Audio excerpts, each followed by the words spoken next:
Good morning, everyone. Welcome to day one of the Joy Comes in the Morning Self Care Challenge. I am Lydia, and I am so happy to have you all here with me today. Um, Joy Comes in the Morning is taken from a beautiful verse in the book of Psalms that says, "Weeping may endure for the night, but joy comes in the morning." And I've always really liked that verse. But when I became a mom, I saw how apropos it is to my life. How many nights am I up weeping? Literal tears a lot of the time, also figurative ones. I'm sure it's the same for you all. Um, Vocation to motherhood is not for the faint of heart. And it's really been a refining fire for me. There are times when I am just overwhelmed by the beauty of it all, and there's a lot of times, maybe more times, that I am overwhelmed by the refining fire that it is. Sometimes I lose my joy in my vocation as a wife and a mom, and I know that for myself, a great way to get that back, to start feeling refreshed again and feel joyful again in my vocation, is by practicing self-care. So that is what this little 5-day challenge is all about. And I'm really glad you're here with me because I need the accountability to get through 5 days of self-care and to kind of get back into making it a daily habit, a weekly habit. So I hope that you are open to really becoming a person, a woman who loves yourself enough to take care of your own needs, and that is what we're doing here in this little challenge. So there's really so much I could say about this.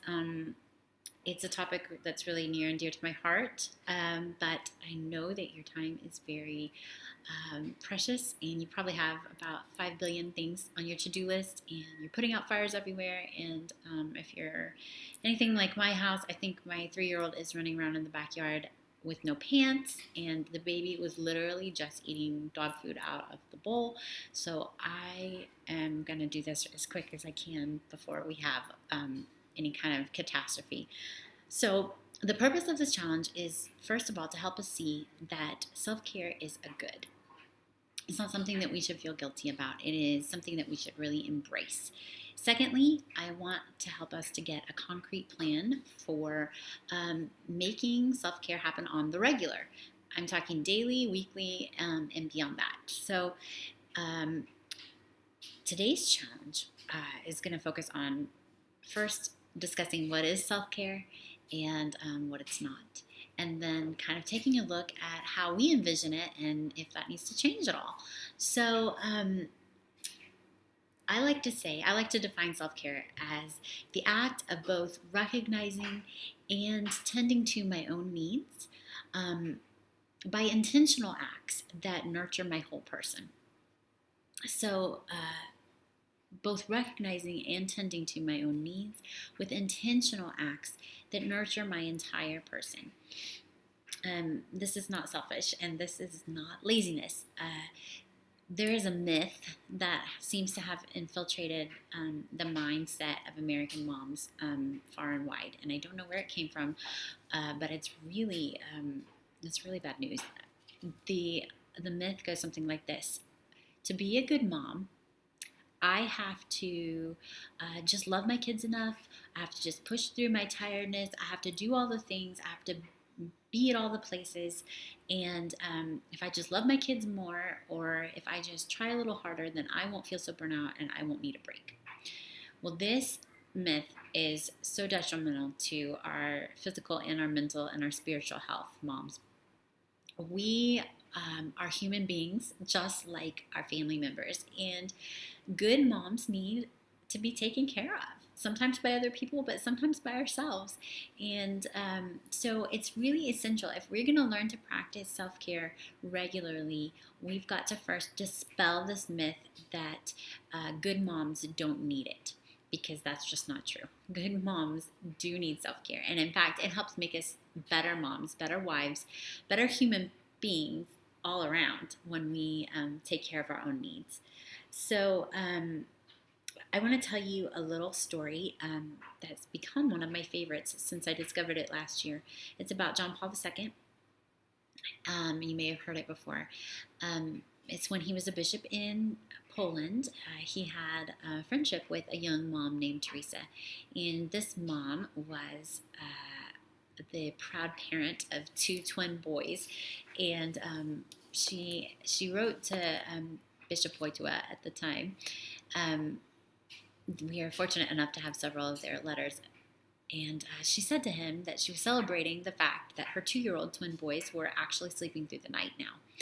So this woman gets all kinds of, she like wins the parenting award for having twin boys not sleeping through the night for 2 years. That's really rough. So she wrote to him and said how excited she was that they were sleeping through the night. And he could read between the lines of her letter, being the intuitive man that he was, and saw how exhausted she is. And, he wrote to her back and he said, not, oh, you need to just suck it up and try harder and don't complain about your life. You chose this. Or, good moms, just pray harder and get through it.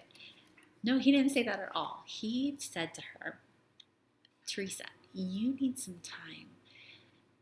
You need to wait things out, to be patient, and you need some time to do nothing.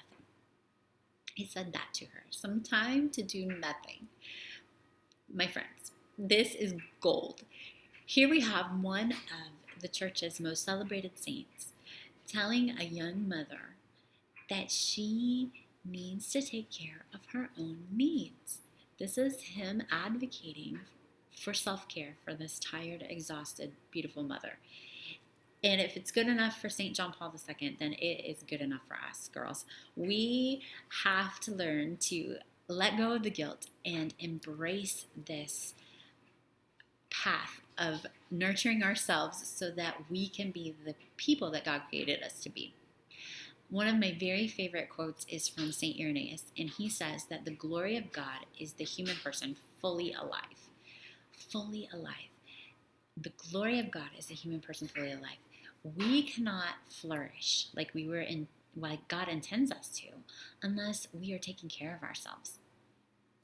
Our needs don't always have to be at odds with those of our kids.